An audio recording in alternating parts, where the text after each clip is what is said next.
My name is Frances Townsend. I am 22 years old. 2 weeks ago, I stood on a graduation stage in front of 3,000 people while my parents, the same people who refused to pay for my education because I wasn't worth the investment, sat in the front row with their faces drained of all color. They came to watch my twin sister graduate. They had no idea I was even there. They certainly didn't know I'd be the one giving the keynote speech. But this story doesn't begin at graduation. It begins 4 years earlier in my parents' living room when my father looked me straight in the eyes and said something I will never forget. Before I tell you what happened that night, I need you to do three things. First, hit that subscribe button right now. This story gets absolutely wild, and if you're not subscribed, YouTube might not show you how it ends. Second, smash that like button if you've ever been told, directly or indirectly, that you weren't worth the investment. Third, drop a comment below telling me, have you ever had to prove your worth to people who were supposed to love you unconditionally? Because I have. And I'm about to tell you exactly what happened when I finally stopped waiting for their approval and started earning my own. Let's go. Let me take you back to that summer evening in 2021. The acceptance letters arrived on the same Tuesday afternoon in April. Victoria got into Whitmore University, a prestigious private school with a price tag of $65,000 a year. I got into Eastbrook State, a solid public university, $25,000 annually. Still expensive, but manageable. That evening, Dad called a family meeting in the living room. We need to discuss finances, he said, settling into his leather armchair like a CEO addressing shareholders. Mom sat on the couch, hands folded. Victoria stood by the window, already glowing with anticipation. I sat across from Dad, still clutching my acceptance letter. Victoria, Dad began, will cover your full tuition at Whitmore, room, board, everything. Victoria squealed. Mom smiled. Then Dad turned to me. Frances, we've decided not to fund your education. The words didn't register at first. I'm sorry. Victoria has leadership potential. She networks well. She'll marry well, build connections. It's an investment that makes sense. He paused. And what came next felt like a knife sliding between my ribs. You're smart, Frances, but you're not special. There's no return on investment with you. I looked at Mom. She wouldn't meet my eyes. I looked at Victoria. She was already texting someone, probably sharing the good news about Whitmore. So I guess figure it out yourself. Dad shrugged. You're resourceful. You'll manage. That night I didn't cry. I'd cried enough over the years, over missed birthdays, over hand-me-down gifts, over being cropped out of family photos. Instead, I sat in my room and realized something that changed everything.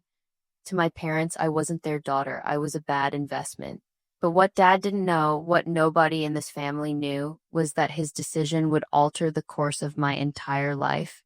And 4 years later, he'd face the consequences in front of thousands. The thing is, this wasn't new. The favoritism had always been there, woven into the fabric of our family like an ugly pattern everyone pretended not to see. When we turned 16, Victoria got a brand new Honda Civic with a red bow on top. I got her old laptop, the one with a cracked screen and a battery that lasted 40 minutes. We can't afford two cars, Mom had said apologetically, but they could afford Victoria's ski trips, her designer prom dress. Her summer abroad in Spain, family vacations were the worst. Victoria always got her own hotel room. I slept on pull-out couches in hallways, once even in a closet that the resort called a cozy nook. In every family photo, Victoria stood center frame, glowing. I was always at the edge, sometimes partially cut off like an afterthought. When I finally asked Mom about it, I was 17, desperate for answers. She just sighed. Sweetheart, you're imagining things. We love you both the same, but actions don't lie. A few months before the college decision, I found Mom's phone unlocked on the kitchen counter. A text thread with Aunt Linda was open. I shouldn't have read it, but I did. Poor Frances, Mom had written, but Harold's right, she doesn't stand out, we have to be practical. I put the phone down and walked away. That night, I made a decision I told no one about, not because I wanted revenge, because I wanted to prove something to myself. I opened my laptop, the cracked one with the dying battery, and typed into the search bar, full scholarships for independent students. The results loaded slowly. But what I found would change everything. I did the math at 2 a.m., sitting on my bedroom floor with a notebook and a calculator. Eastbrook State, $25,000 per year. 4 years, $100,000.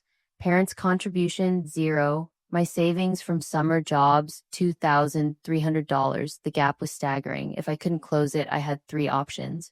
Drop out before I even started. Take on 6 figures of student debt that would follow me for decades. Or go part-time, stretching a 4-year degree into 7 or 8 while working full-time.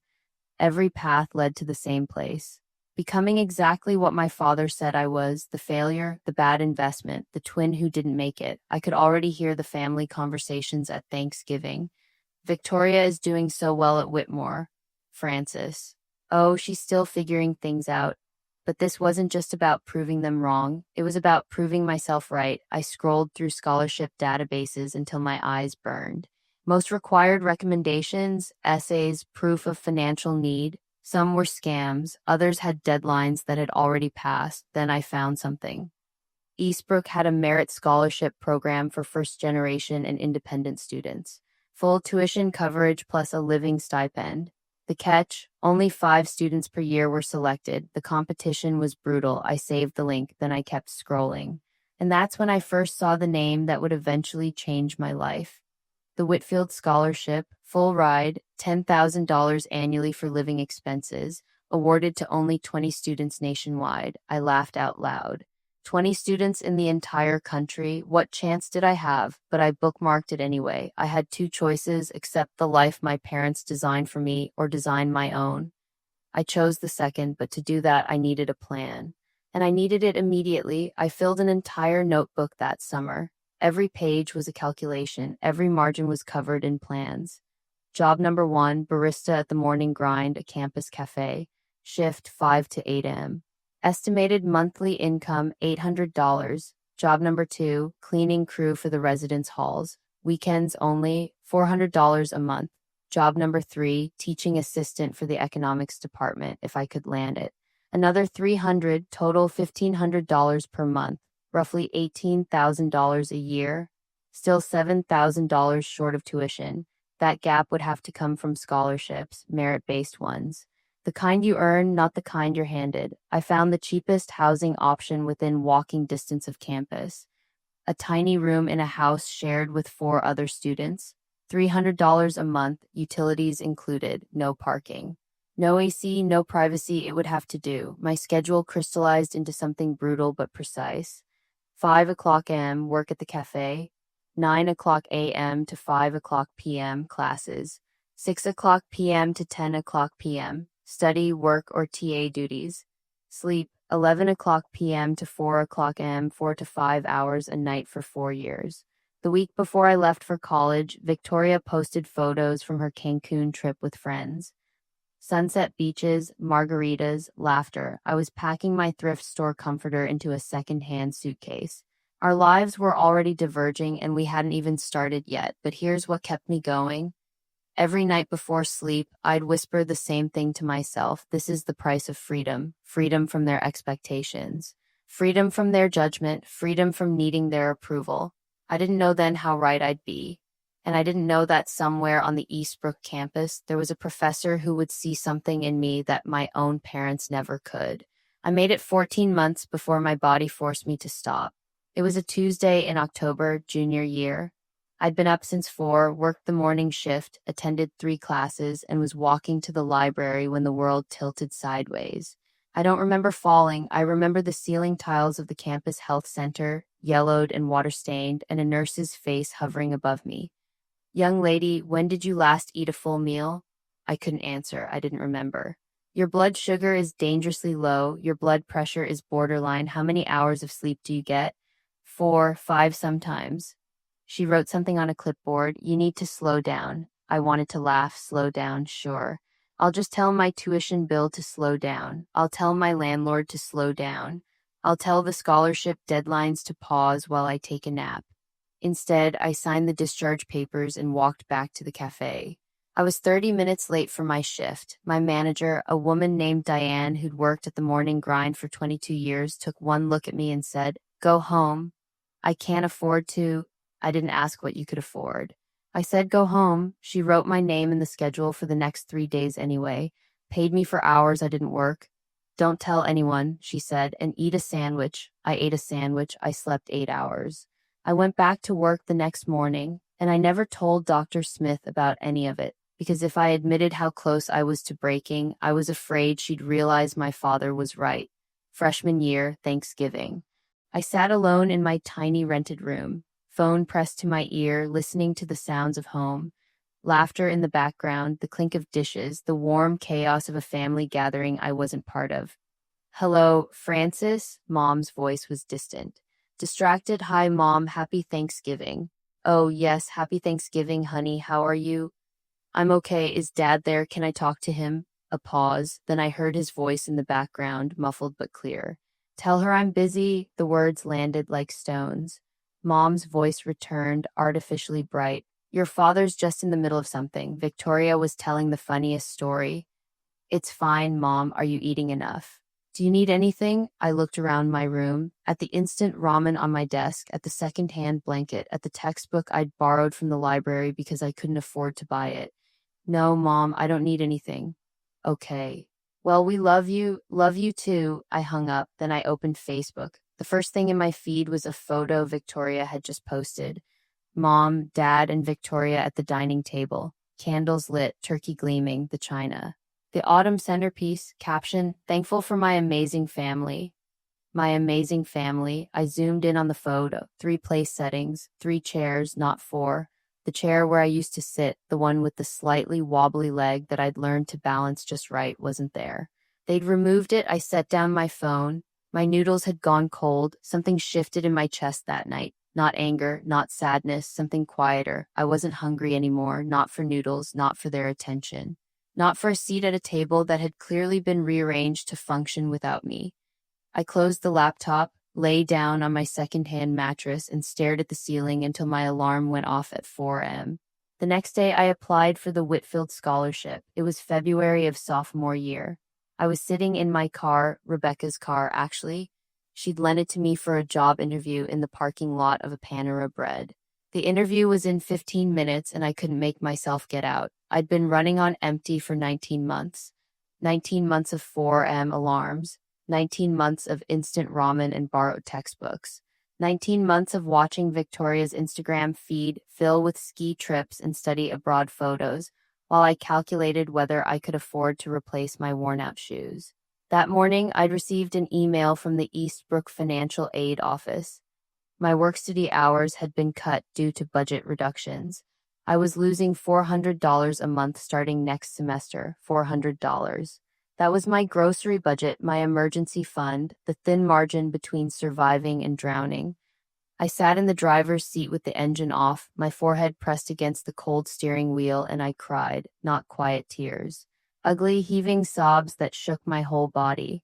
Maybe Dad was right. The thought surfaced from somewhere deep, somewhere I'd been trying to bury. Maybe I'm not special. Maybe this is just who I am, someone who works twice as hard and still comes up short. I thought about dropping out, getting a full-time job, becoming exactly what they expected. Then my phone buzzed. It was Dr. Smith. Francis, I just submitted your nomination for the Whitfield. You're ready. Keep going. I read the message 3 times, then I wiped my face, reapplied the drugstore mascara I'd been rationing for months, and walked into that Panera. I got the job, second semester, freshman year. Microeconomics 101. Dr. Margaret Smith was legendary at Eastbrook. 30 years of teaching, published in every major journal, terrifying reputation. Students whispered that she hadn't given an A in 5 years. I sat in the 3rd row, took meticulous notes, and turned in my first S, expecting a B- at best. The paper came back with 2 letters at the top, a plus. Beneath the grade was a note in red ink, see me after class. My heart dropped. What did I do wrong? After the lecture, I approached her desk. Dr. Smith was already packing her bag, silver hair pulled back in a severe bun, reading glasses perched on her nose. Francis Townsend, yes, ma'am, sit down. I sat. She looked at me over her glasses. This essay is one of the best pieces of undergraduate writing I've seen in 20 years. Where did you study before this? Nowhere special. Public high school, nothing advanced. And your family, academics? I hesitated. My family doesn't support my education, financially or otherwise. The words came out before I could stop them. Dr. Smith set down her pen. Tell me more, so I did. For the first time, I told someone the whole story. The favoritism, the rejection, the 3 jobs, the 4 hours of sleep, all of it. When I finished, she was quiet for a long moment. Then she said something I will never forget. I was you once. I blinked. What? My parents didn't believe in educating girls. They thought I should marry young, stay home, raise children. I applied to college in secret. My mother found the acceptance letter and burned it in the kitchen sink. She paused. I didn't speak to her for 12 years. By the time she understood what she'd done, I already had my PhD. She looked at me directly.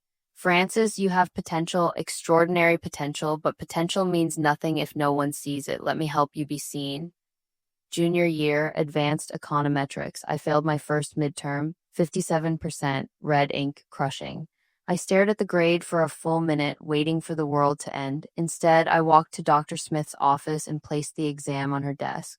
I failed. She glanced at it, nodded. Yes, you did. I studied for 3 weeks. I did every practice problem in the textbook. I don't understand what went wrong. She set down her pen. Sit down, Frances. I sat. You didn't fail because you don't understand econometrics. You failed because you're exhausted, malnourished, and running on 3 hours of sleep. Your brain can't process complex multivariate regressions when it's in survival mode. But the other students aren't working 3 jobs. The other students aren't paying their own tuition. The other students have parents who call them on Sundays and ask if they're eating enough. She leaned forward. You are not the other students. Stop comparing yourself to people who started the race 50 meters ahead of you. But the Whitfield doesn't require perfection. It requires persistence. And you have more of that than any student I've ever taught. She handed me back the exam. Now let's talk about what you actually got wrong. We spent the next hour going through each question. Not just the answers, the concepts, the frameworks, the economic logic behind each model. By the time I left her office, I understood not just econometrics. I understood that failure wasn't the end, it was just data. And I understood that Dr. Smith wasn't just my professor. She was the first adult who had ever refused to give up on me. Have you heard of the Whitfield Scholarship? It was September, junior year. Dr. Smith had called me into her office. I nodded slowly. I've seen it. 20 students nationwide, full ride plus stipend. It's impossible. Why is it impossible? Because 20 students in the entire country, 20 students who meet very specific criteria. First generation or independent students with demonstrated financial need and exceptional academic merit. She slid a packet across the desk. You meet all 3. I stared at the application. It was thick, dozens of pages. I can't compete with students from Ivy Leagues. They have research experience, published papers. They have resources you don't, but they don't have your story. She tapped the cover page. This isn't just a scholarship, Frances. It's a platform. Recipients become Whitfield Scholars for life, networking, mentorship, and at partner schools, the Whitfield Scholar delivers the commencement address at graduation. I looked up. Commencement address, full stadium. Thousands of people, your words, your story, your moment. I thought about my parents, about them sitting in the audience for Victoria's graduation, completely unaware I was there. I'm not doing this for revenge, I said quietly. I know I'm doing it because Whitmore has the best economics program in the country. If I want to work in policy, that's where I need to be. I know that too, a pause, but if they happen to see you shine, that's just a bonus. I took the application, 3 months. That's how long it took me to write 10 essays. 10 essays about resilience, about leadership, about the moment I realized I couldn't wait for my parents to believe in me. 10 essays that forced me to excavate memories I'd spent years trying to bury. The essay about my 16th birthday, Victoria's new car, my cracked laptop, mom saying we can't afford to. The essay about Thanksgiving. The empty chair, the removed place setting, my father's voice drifting through the phone. Tell her I'm busy. The essay about Dr. Smith, the first adult who ever looked at me and saw potential instead of liability. I wrote and rewrote again. Each draft was a small excavation, digging up pieces of myself I'd buried for survival. Rebecca read every version. You're going to make them cry, she said after the 5th draft. I'm trying to make them give me money. Same thing, probably. The email arrived at 6:47 a.m. on a Tuesday in September senior year. Subject, Whitfield Foundation, final round notification. My hands were shaking so badly I could barely scroll. Dear Miss Townsend, congratulations. Out of 200 applicants, you have been selected as one of 50 finalists for the Whitfield Scholarship. The final round will consist of an in-person interview at our New York headquarters. 50 finalists, 20 winners. I had a 40% chance if all things were equal, but things were never equal. The interview was scheduled for a Friday in New York, 800 miles away. I checked my bank account. $847. A last-minute flight would cost $400 minimum. A hotel would eat the rest, and I had rent due in 2 weeks. I was about to close the laptop when Rebecca knocked on my door. Frankie, you look like you saw a ghost. I showed her the email. She screamed, literally screamed. You're going, she said. End of discussion. Beck, I can't afford. Bus ticket, $53. Leaves Thursday night, arrives Friday morning. I'll lend you the money. I can't ask you to. You're not asking, I'm telling. She grabbed my shoulders. Frankie, this is your shot. You don't get another one, so I took the bus. 8 hours overnight. Arriving at Port Authority at 5:15 a.m. with a stiff neck and a thrift store blazer, I'd spent 2 hours steaming under a hand dryer in the terminal bathroom. It didn't work, not really. But it looked slightly less desperate. The Whitfield Foundation's offices were in Midtown, a glass tower that made me feel like an ant at the base of a mountain. I took the elevator to the 32nd floor, my reflection fragmented in the polished steel doors. A receptionist led me to a waiting room. 6 other candidates sat in leather chairs, all of them polished, poised, perfect. One was on a phone call, murmuring in confident tones. Another had a parent with her, a mother in pearls who was smoothing her daughter's already smooth hair. I sat in the corner and tried not to touch anything. My name was called at 9:47 a.m. The interview room was large, designed to intimidate. A long table, 4 panelists in expensive suits. My chair was lower than theirs. Miss Townsend, one of them began, your application mentions significant financial hardship. Can you elaborate on how you funded your education? I thought about Diane paying me for hours I didn't work. I thought about the bus ticket I couldn't afford. I thought about the stack of rejection emails I'd deleted before anyone could see them. I work, I said, 3 jobs, 4 shifts, whatever it takes. And your family, they're not supporting you? I paused. They decided not to invest in my education. The panelists exchanged glances. And how did that make you feel? I considered lying. Considered giving them the polished answer about resilience and independence. Instead, I told the truth. It made me feel like I wasn't worth anything, like everything I'd worked for didn't matter because the people who were supposed to love me didn't see it. Silence. But I'm here anyway, the lead panelist, a woman with silver hair and kind eyes, set down her pen. Yes, Miss Townsend, she said quietly. You are. I walked out of that room not knowing if I'd won. But I walked out knowing I hadn't lost myself. 2 weeks later, I was walking to my morning shift when my phone buzzed. Subject, Whitfield Scholarship decision. I stopped in the middle of the sidewalk. A cyclist swerved around me, cursing. I didn't hear him. I opened the email. Dear Miss Townsend, we are pleased to inform you that you have been selected as a Whitfield Scholar for the class of 2025. I read it 3 times. Then a 4th, then I sat down on the curb and cried, not quiet tears, ugly, heaving sobs that made strangers stare. 3 years of exhaustion, loneliness, and grinding determination poured out of me right there on the sidewalk outside the morning grind. I was a Whitfield Scholar, full tuition, $10,000 a year for living expenses, and the right to transfer to any partner university in their network. That night, Dr. Smith called me personally. Francis, I just got the notification. I'm so proud of you. Thank you for everything.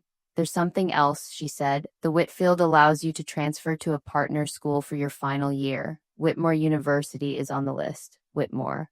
Victoria's school. If you transfer, Dr. Smith continued, you'd graduate with their top honors, and the Whitfield Scholar delivers the commencement address at graduation. My breath caught. Francis, you'd be valedictorian. You'd speak at graduation in front of everyone. I thought about my parents, about them sitting in the audience for Victoria's big day, completely unaware I was there. I'm not doing this for revenge, I reminded myself. But I also wasn't going to hide anymore. I made my decision that night, and I told no one in my family. 3 weeks into my final semester at Whitmore, it happened. I was in the library, third floor, tucked into a corner carrel with my constitutional law textbook, when I heard a voice that made my stomach drop. "Oh my God, Francis," I looked up. Victoria stood 3 feet away, a half-empty iced latte in her hand, mouth hanging open. "What are you? How are you?" She couldn't form a complete sentence. I closed my book calmly. "Hi, Victoria. You go here since when?" "Mom and Dad didn't say." "Mom and Dad don't know." She blinked. "What do you mean they don't know?" "Exactly what I said. They don't know I'm here." Victoria set her coffee down, still staring at me like I'd materialized from thin air. "But how? They're not paying for— I mean, how did you—" "I paid for it myself. For Whitmore, I transferred scholarship." The word hung between us. Victoria's expression shifted, confusion, disbelief, and something else. Something that looked almost like shame. "Why didn't you tell anyone?" I looked at her, my twin sister, the one who'd gotten everything I'd been denied, the one who'd never asked, not once in 4 years, how I was surviving. "Did you ever ask?" She opened her mouth, closed it. I gathered my books. "I need to get to class." "Francis, wait." She grabbed my arm. "Do you hate us, the family?" I looked at her hand on my sleeve, then at her face. "No," I said quietly. "You can't hate people you've stopped caring about." I pulled my arm free and walked away. That night my phone lit up with missed calls. Mom, Dad, Victoria again. I silenced them all. Dad called the next morning, first time he'd dialed my number in 3 years. "Francis, we need to talk." "About what?" "Victoria says you're at Whitmore. You transferred without telling us." "I didn't think you'd care." A pause. "Of course I care. You're my daughter." "Am I—" The words came out flat, not bitter, just factual. "You told me I wasn't worth the investment. Remember that? 4 years ago in the living room, you said I wasn't special. That there was no return on investment with me." Silence. "Francis, that was 4 years ago. I don't remember." "I do." More silence. Then, "We should discuss this in person at graduation. We're coming for Victoria's ceremony and—" "I know you are." "I'll see you there, Dad." I hung up. He didn't call back. That night I sat in my small apartment, the one I'd paid for myself with money I'd earned, and thought about that conversation. He didn't remember, or he chose not to remember. Either way, he'd never actually seen me. Not really, but in 3 weeks he would. May 17th, bright sun, perfect blue sky. Whitmore Stadium seated 3,000. By 9 a.m. it was nearly full. Families pouring through the gates, flowers and balloons everywhere, the hum of excited conversation filling the air. I arrived early, slipping in through the faculty entrance. My regalia was different from the other graduates. Standard black gown, yes, but across my shoulders lay the gold sash of valedictorian. Pinned to my chest was the Whitfield Scholar medallion, its bronze surface catching the morning light. I took my seat in the VIP section at the front of the stage area, reserved for honor students, for speakers. 20 feet away, in the general graduate section, Victoria was taking selfies with her friends. She hadn't seen me yet, and in the front row of the audience, dead center, best seats in the house, sat my parents. Dad wore his navy suit, the one he saved for important occasions. Mom had on a cream-colored dress, a massive bouquet of roses in her lap. Between them sat an empty chair, probably reserved for coats and purses, not for me, never for me. Dad was fiddling with his camera, adjusting settings, preparing to capture Victoria's moment. Mom was smiling, waving at someone across the aisle. They looked so happy, so proud, they had no idea. The university president approached the podium. The crowd hushed. "Ladies and gentlemen, welcome to Whitmore University's class of 2025 commencement ceremony." Applause, cheers. I sat perfectly still, hands folded in my lap. In a few minutes they would call my name, and everything would change. The ceremony proceeded in waves: welcome address, acknowledgments, honorary degrees. The usual pageantry that stretches time like taffy. Then the university president returned to the podium. "And now it is my great honor to introduce this year's valedictorian and Whitfield Scholar." I felt my heart rate spike. "A student who has demonstrated extraordinary resilience, academic excellence, and strength of character." In the audience, my mother leaned over to whisper something to my father. He nodded, adjusting his camera lens, pointed at Victoria. "Please join me in welcoming Francis Townsend." For one suspended moment, nothing happened. Then I stood, 3,000 pairs of eyes turned toward me. I walked toward the podium, my heels clicking against the stage floor. The gold sash swayed with each step. The Whitfield medallion gleamed against my chest, and in the front row, I watched my parents' faces transform. Dad's hand froze on his camera. Mom's bouquet slipped sideways, confusion first. Who is that? Then recognition. Wait, is that? Then shock. It can't be. Then nothing but pale, stricken silence. Victoria's head snapped toward the stage. Her jaw dropped. I saw her mouth my name, Francis. I reached the podium. Adjusted the microphone. 3,000 people applauded. My parents didn't. They just sat there, frozen, as if someone had pressed pause on their entire world. For the first time in my life, they were looking at me, really looking. Not at Victoria, not through me, at me. I let the applause fade, then I leaned into the microphone. Good morning, everyone. My voice was steady, calm. 4 years ago, I was told I wasn't worth the investment. In the front row, my mother's hand flew to her mouth. Dad's camera hung useless at his side. I was told I didn't have what it takes. I was told to expect less from myself because others expected less from me. 3,000 people sat in perfect silence. So I learned to expect more. I spoke for 15 minutes. I spoke about the 3 jobs, the 4 hours of sleep, the instant ramen dinners, and the second-hand textbooks. I spoke about the nurse who asked me when I'd last eaten a full meal. I spoke about the Thanksgiving when I realized my family had removed my chair from the table. I spoke about Dr. Smith, the professor who saw potential in a girl who had been told her entire life that she wasn't special. I spoke about the Whitfield Scholarship, the bus ride to New York, the thrift store blazer, the panelists in expensive suits. I spoke about what it meant to build something from nothing, not because you wanted to prove anyone wrong, but because you needed to prove yourself right. I didn't name names. I didn't point fingers. I didn't need to. The greatest gift I received wasn't financial support or encouragement. It was the chance to discover who I am without anyone's validation. In the front row, my mother was crying. Not the proud, joyful tears of a graduation ceremony. Something rawer, something that looked like grief.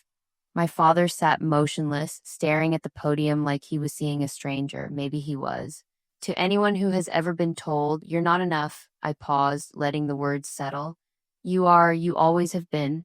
I looked out at the sea of faces, at the other graduates who'd struggled, at the parents who'd sacrificed, at the friends who'd believed, and yes, at my own family, sitting in the front row like statues. I am not here because someone believed in me. I am here because I learned to believe in myself. The applause that followed was thunderous. People rose to their feet, standing ovation. 3,000 people cheering for a girl they'd never met. I stepped back from the podium. And as I descended the stage, I saw James Whitfield III waiting at the bottom. The reception area buzzed with champagne and congratulations. I was shaking hands with the dean when I saw them approaching. My parents moving through the crowd like they were wading through water. Dad reached me first. "Francis," his voice was hoarse, "why didn't you tell us?" I accepted a glass of sparkling water from a passing server, took a sip. "Did you ever ask?" He opened his mouth, closed it. Mom arrived beside him. Mascara streaked down her cheeks. "Baby, I'm so sorry, we didn't know."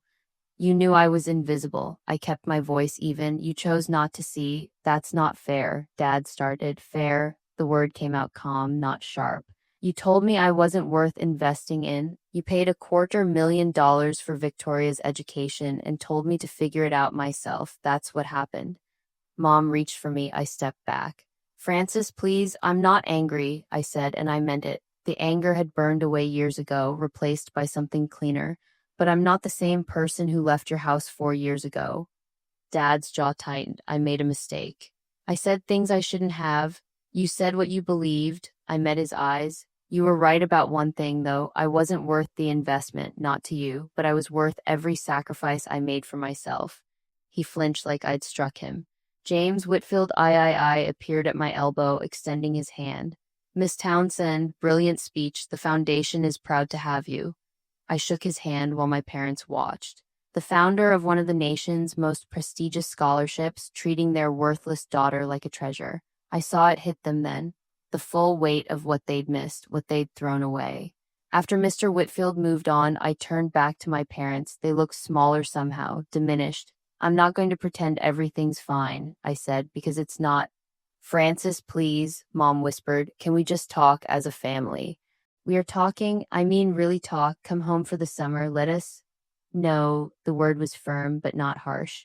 I have a job in New York. I start in 2 weeks. I won't be coming home. Dad stepped forward. You're cutting us off. Just like that, I'm setting boundaries. I kept my voice steady. There's a difference. What do you want from us? His voice cracked. For the first time in my life, I saw my father look lost. Tell me what you want. I'll do it. I considered the question, really considered it. I don't want anything from you anymore. I took a breath. That's the point. I saw something shift in his face, not anger, not defensiveness, something closer to understanding. But if you want to talk, really talk, you can call me. I might answer, I might not. It depends on whether you're calling to apologize or to make yourselves feel better. Mom was crying again. We love you, Francis. We've always loved you, maybe, I said, but love isn't just words, it's choices, and you made yours. Victoria found me an hour later, standing alone on the terrace overlooking the campus green. Hey, I didn't turn around. Hey, she came to stand beside me. I told myself you were fine. Her voice was quiet, not defensive, just honest. For 4 years, I told myself you were fine. Because if I admitted you were struggling, I'd have to admit that I was part of the problem. That every gift I got, every opportunity I had was something you were being denied. She paused. It was easier to just not think about it. I looked at her, my twin sister, the girl who'd gotten everything I'd been denied and somehow ended up empty-handed in a different way. Neither of us chose the way they raised us, I said. But we can choose what happens next. Do you hate me? No, and I meant it. Can we maybe get coffee sometime? Start over? I thought about all the years we'd spent as strangers sharing a last name. Yeah, I said. I'd like that. 2 years after graduation, my phone rang. Dad, I almost let it go to voicemail. Almost. Hello, Francis. His voice sounded different, tired, older. Thank you for picking up. I wasn't sure you would. Silence. I deserve that. I waited. I've been thinking every day since graduation, trying to figure out what to say to you. He paused. I keep coming up empty. Then just say what's true. Another long pause. I was wrong. Not just about the money, about everything. The way I treated you. The things I said, the years I didn't call, didn't ask, didn't. His voice cracked. I have no excuse. I was your father and I failed you. I listened to him breathe on the other end of the line. Later, Victoria told me what he hadn't. After graduation, Dad couldn't watch the news without seeing clips of my speech.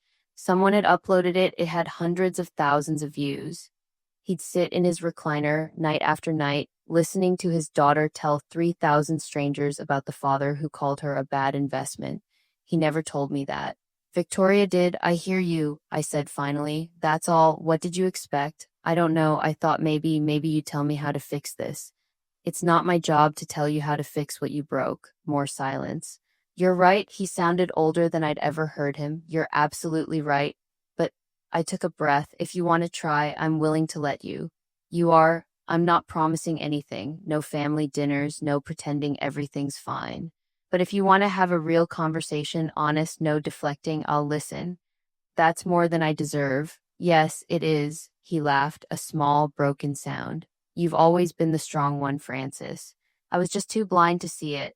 Yeah, I said, you were. We talked for a few more minutes, nothing profound, just two people trying to find common ground across years of wreckage. It wasn't forgiveness, but it was a start. It's been 2 years since graduation. I'm still in New York, still at Morrison and Associates, though I've been promoted twice. I'm starting my MBA at Columbia this fall, paid for by my company. The kid who ate ramen and slept 4 hours a night, she'd hardly recognize me now, but I haven't forgotten her. I carry her with me every day. Victoria and I meet for coffee once a month. It's awkward sometimes. We're learning to be sisters as adults, which is strange because we never really were as kids, but she's trying. I can see that now. My parents came to visit last month, first time in New York. It was uncomfortable, stilted. Dad spent half the time apologizing. Mom spent the other half crying, but they came. They showed up at my door in my city in the life I built without them. That meant something. I'm not ready to call us a family again. That word carries too much weight, too much history, but we're something, working on something. Last month, I wrote a check to Eastbrook State's Scholarship Fund. $10,000, anonymous, for students without family financial support. Rebecca cried when I told her, Frankie, you're literally changing someone's life. Someone changed mine. I thought about Dr. Smith, about Diane at the morning grind, about the bus ticket Rebecca lent me money for, about how far I've come, and about how far I still want to go. If you're watching this and something in my story resonated with you, if you've ever been overlooked, underestimated, or told you weren't good enough by the people who were supposed to love you most, I want you to hear this. They were wrong. They were always wrong. Your worth is not determined by who sees it. It's not a number on a check or a seat at a table or a place in a photo. Your worth exists whether or not a single person on this planet acknowledges it. I spent 18 years of my life waiting for my parents to notice me. I spent 4 more proving that I didn't need them to. And you know what I finally learned? The approval I was chasing was never going to fill the hole inside me. Only I could do that. Some of you are estranged from your families. Some of you are still fighting for scraps of attention. Some of you are just starting to realize that the love you're getting isn't the love you deserve. Wherever you are in that journey, I want you to know it's okay to protect yourself. It's okay to set boundaries. It's okay to decide that you matter more than keeping the peace. And it's okay to forgive, but only when you're ready, not a moment before. You don't need your parents, your siblings, or anyone else to confirm what you already know. You are enough. You always have been. Take a look in the mirror and say it out loud. I am enough. That's the first step. The rest, that's up to you. But I believe in you. Because if a girl who is called not worth the investment can stand on a stage in front of 3,000 people as a Whitfield Scholar, you can do anything. My name is Frances Townsend. I am 24 years old. I live in New York City. I work at a job I earned. I have friends who chose me. I have a sister who is learning to be present. I have parents who are trying imperfectly, clumsily, painfully to become people worthy of knowing their daughter. And I have myself. The girl who sat on that curb and cried, the woman who walked across that stage, the person who looked at 3,000 faces and spoke her truth without apology. She's still here. She's still fighting. She's still becoming. And for the first time in her life, she doesn't need anyone else to see her because she sees herself. And that is more than enough. That is everything. Thank you for staying until the end. If this story meant something to you, drop a 1 in the comments. Tell me where you're watching from. Tell me your story. I read every single one. Subscribe for more stories about people who were told they weren't enough and became everything. Your story is yours to write. Your worth was never something anyone else could give you or take away. It was always already there. You just had to claim it. See you in the next one.